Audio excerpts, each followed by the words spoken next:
ఇదే విషయానికి సంబంధించి మరిన్ని వివరాలు మా ప్రతినిధి చంద్రశేఖర్ కర్నూలు జిల్లా నుంచి అందిస్తారు. గద్వాలకు చెందిన తేజేశ్వర్ పెళ్లైన నెల రోజులకే హత్యకు గురయ్యాడు. కర్నూలు జిల్లా పాణ్యం సమీపంలో తేజేశ్వర్ మృతదేహం లభ్యమైంది. ఈ నెల 17వ తేదీ తేజేశ్వర్ అదృశ్యమయ్యాడు. మృతదేహాన్ని పోస్టుమార్టం కోసం కర్నూలు ప్రభుత్వ ఆసుపత్రికి తీసుకొచ్చారు.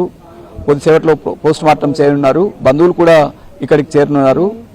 తేజేశ్వర్ హత్యపై పలు అనుమానాలు వ్యక్తమవుతున్నాయి. మే నెల 17వ తేదీ తేజేశ్వర్ వివాహం చేసుకున్నారు. కర్నూలుకు చెందిన యువతితో పెళ్లైంది. ఆ తర్వాత ఈ నెల 17వ తేదీ ఇంటి నుంచి సర్వే కోసం వెళ్లాడు.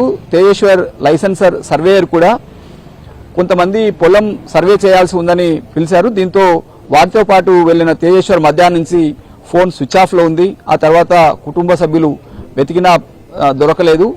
గద్వాల పోలీస్ స్టేషన్లో ఫిర్యాదు చేశారు.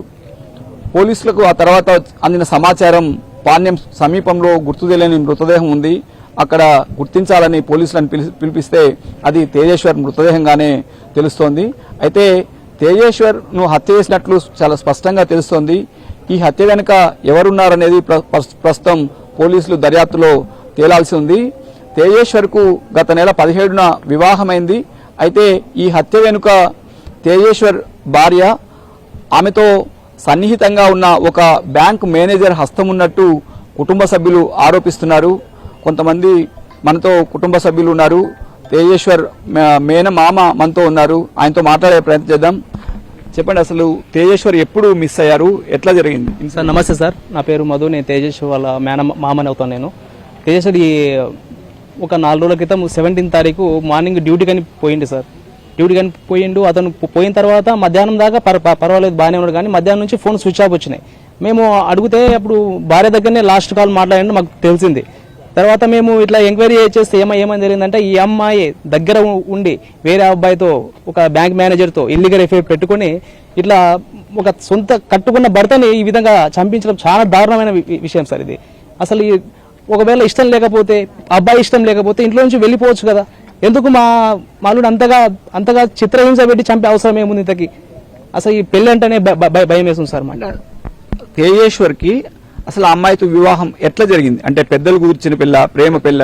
పెద్దలు కూర్చిన పెళ్లి సార్. ఇది పెద్దలు కూర్చిన పెళ్లి. దాని తర్వాత ఇద్దరు ఒకరు ఇష్టపడుకున్నారు. దాని తర్వాత ఇద్దరు ఒకరు ఫోన్ లో మాట్లాడుకున్నారు, బయట తిరిగినారు, షాపింగ్ తిరిగినారు, మా ఎదురుగా తిరిగినారు.